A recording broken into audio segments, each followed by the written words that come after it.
Hello. One question. What is your favorite artistic study exercise in which you are often failing? It is interesting that every artist has a certain chapter, a certain frame where failure happens very often, and isn't it not really frustrating? Even something we have been just studied the structures, the natural structures, even something like a tree to study it from nearby can become something that is really frustrating. It has a lot of failure that you can experience, and I know it can be really tough, but there's a different way to see failure, to see it really as something that is proving you success. Because failure, of course, it can be seen as a reason one day just to give up or to avoid certain studies or certain exercises. Of course, you can do it, but this would mean that failure would define you, and even more, failure would define in the end your art, and people in a way would know or would sense that the artworks you are producing are avoiding certain topics, or something is always missing in your art. It can be something like close-up from structures, or when you are failing very often in portrait drawing, especially the eyes, then you will start to avoid to show people in your art, and there will be something about your art where people can sense, whoa, this artist defined his art through failure.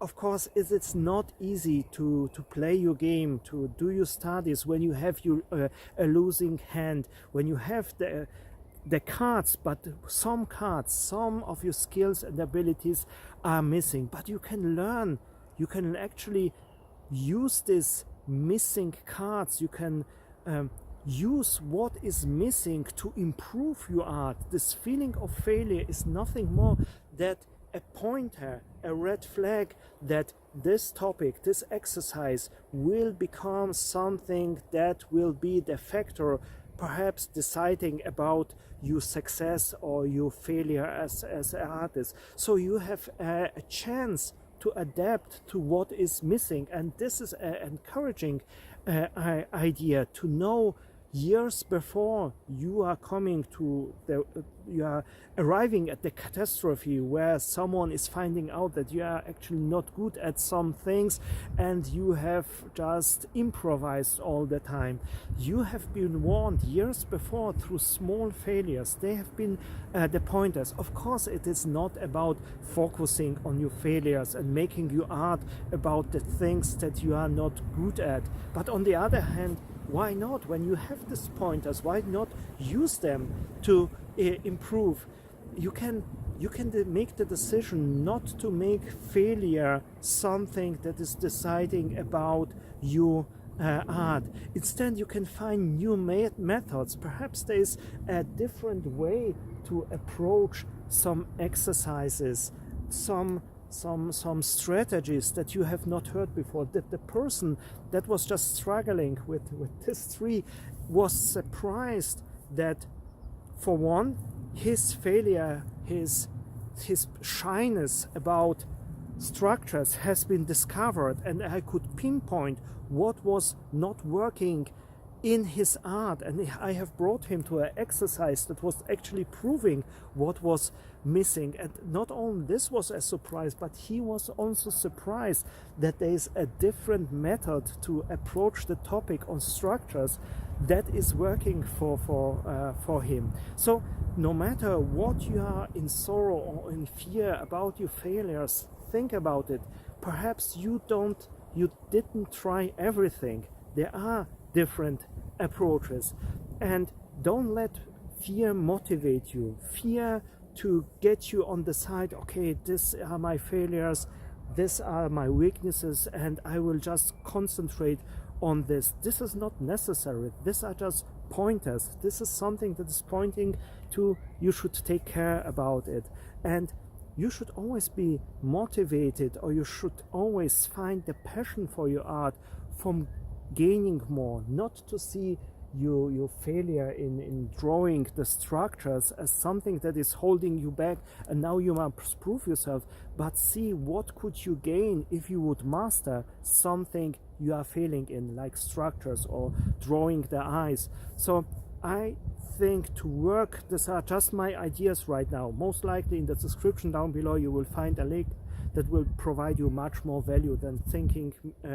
me thinking just out loud, so please check it out. Most likely, what is the formula to success is not fear, but thinking about the gain, about the accomplishment. Because when you know that you can gain more instead of losing, failing and so on, when you know there's more to come, you are able to put all the hard work in. You are able to find the necessary methods and strategies to go ahead with your with your art. If you have to fail, and in art you will fail often, I am even now failing often. If you want to fail, use the failing to fail forward. Always stumble to something new and discover something new. I think this is a very helpful approach, instead just giving up and hoping that no one will ever find out, and you are so now only focus on your strength and what is coming naturally to you, that you are ignoring everything else. If you want, sit today down and write down all the failures that are keeping you away from growing, because you have perhaps decided to not explore more about it, and just give yourself the time and the opportunity to discover something that will just work it out for you, because you don't have to invent everything anew as an artist. There have been artists before you that struggled with the things you are struggling with, and they found a solution for it. This is, as I'm saying, me just thinking out loud. Most likely in the description you will find the link. There you will find more methods and strategies how to make more out of your art. And I hope to see you in my next video. And don't forget, every day is a great day for art. And see my next video. Until then, see you soon. Bye bye.